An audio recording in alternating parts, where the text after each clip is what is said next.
Hello ವಿದ್ಯಾರ್ಥಿಗಳೇ, welcome to our YouTube channel. ಈ ಒಂದು ವಿಡಿಯೋದಲ್ಲಿ ನಾವು 10ನೇ ತರಗತಿಯ ಹಿಂದಿ ವಿಷಯದ ಅಭಿನವ ಮನುಷ್ಯ ಆಧುನಿಕ ಮನುಷ್ಯ ಈ ಒಂದು ಪಾಠದ ಕವಿತೆಯ ಸಾರಾಂಶ ಮತ್ತು ಭಾವಾರ್ಥವನ್ನು ನೋಡೋಣ.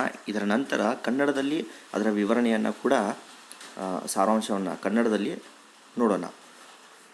ಹಾಗಾದರೆ ಮೊದಲೇ ಒಂದು ಪ್ಯಾರಾದ ಸಾರಾಂಶ ಯಾವ ರೀತಿ ಇದೆ ಅನ್ನೋದನ್ನು ನೋಡೋಣ.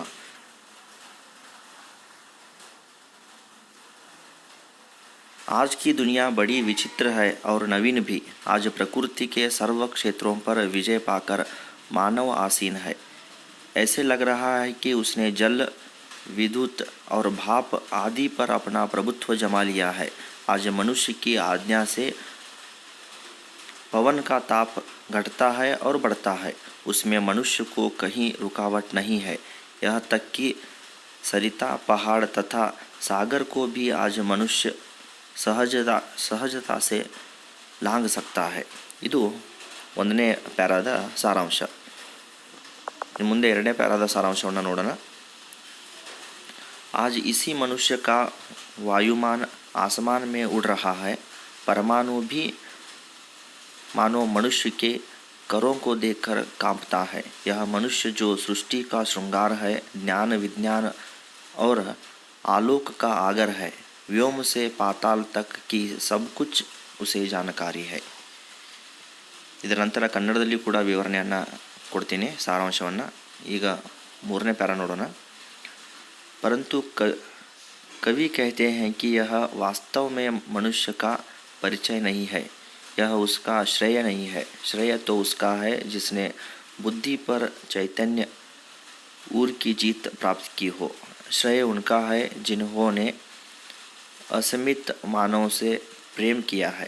श्रेय उनका है जो एक दूसरे के बीच की बाधा को मिटा दे.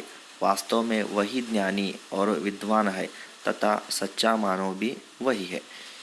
ಮುಂದಕ್ಕೆ ಕನ್ನಡದಲ್ಲಿ ಸಾರಾಂಶವನ್ನು ನೋಡೋಣ ವಿದ್ಯಾರ್ಥಿಗಳೇ.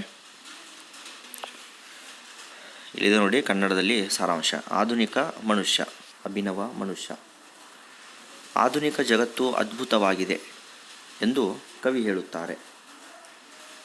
ಈ ಆಧುನಿಕ ಮನುಷ್ಯ ತನ್ನ ಸೌಕರ್ಯಗಳಿಗೆ ವಿದ್ಯುತ್, ಕಂಪ್ಯೂಟರ್ ಇತ್ಯಾದಿಗಳನ್ನು ಕಂಡುಹಿಡಿದನು ಮತ್ತು ಆಧುನಿಕ ತಂತ್ರಗಳ ಸಹಾಯದಿಂದ ಅವನು ನದಿಗಳು, ಪರ್ವತಗಳು ಮತ್ತು ಸಾಗರಗಳನ್ನು ದಾಟಲು ಸಮರ್ಥನಾಗಿದ್ದಾನೆ.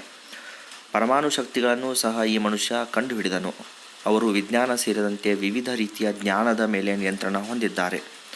ಅವನಿಗೆ ಈ ಪ್ರಪಂಚದ ಪ್ರತಿಯೊಂದು ವಿಷಯದ ಜ್ಞಾನವಿದೆ. ಪ್ರಪಂಚದ ಅನೇಕ ಸಮಸ್ಯೆಗಳ ಮೇಲೆ ಅವರು ಯಶಸ್ವಿಯಾಗಿದ್ದಾರೆ.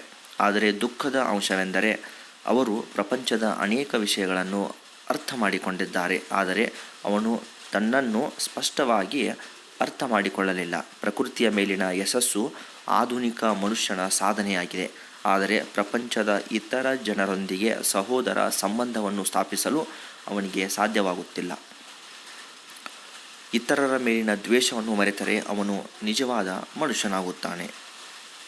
ಇದು ಕವಿಯ ಆಶಯ ಆಗಿದೆ. ಆಧುನಿಕ ಮನುಷ್ಯ ಜಗತ್ತಿನ ಮೇಲೆ ತನ್ನ ನಿಯಂತ್ರಣವನ್ನು ಹೊಂದಿದ್ದಾನೆ, ಆದರೆ ಅದು ಯಶಸ್ಸಲ್ಲ. ಯಶಸ್ಸಂದರೆ ಬೇರೆಯವರ ಮೇಲಿನ ದ್ವೇಷವನ್ನು ಮರೆತರೆ ಅದು ನಿಜವಾದ ಮನುಷ್ಯನಾಗುತ್ತಾನೆ. ಅದು ನಿಜವಾದ ಒಂದು ಯಶಸ್ಸು ಎಂದು ಕವಿ ಹೇಳುತ್ತಾರೆ. ಇದು ವಿದ್ಯಾರ್ಥಿಗಳೇ ಅಭಿನವ ಮನುಷ್ಯ ಅಂದರೆ ಆಧುನಿಕ ಮನುಷ್ಯ ಈ ಒಂದು ಪಾಠದ ಕನ್ನಡದಲ್ಲಿ ಸಾರಾಂಶ. ಹಿಂದಿ ಮತ್ತು ಕನ್ನಡದಲ್ಲಿ ಎರಡೂ ಥರಲ್ಲಿ ವಿವರಣೆಯನ್ನು ಕೊಟ್ಟಿದ್ದೇನೆ. ಈ ಒಂದು ವಿಡಿಯೋ ಇಷ್ಟವಾದಲ್ಲಿ ಲೈಕ್ ಮಾಡಿ, ಶೇರ್ ಮಾಡಿ ಮತ್ತು ನಮ್ಮ ಚಾನಲನ್ನು ಸಬ್ಸ್ಕ್ರೈಬ್ ಮಾಡಿ. Thank you.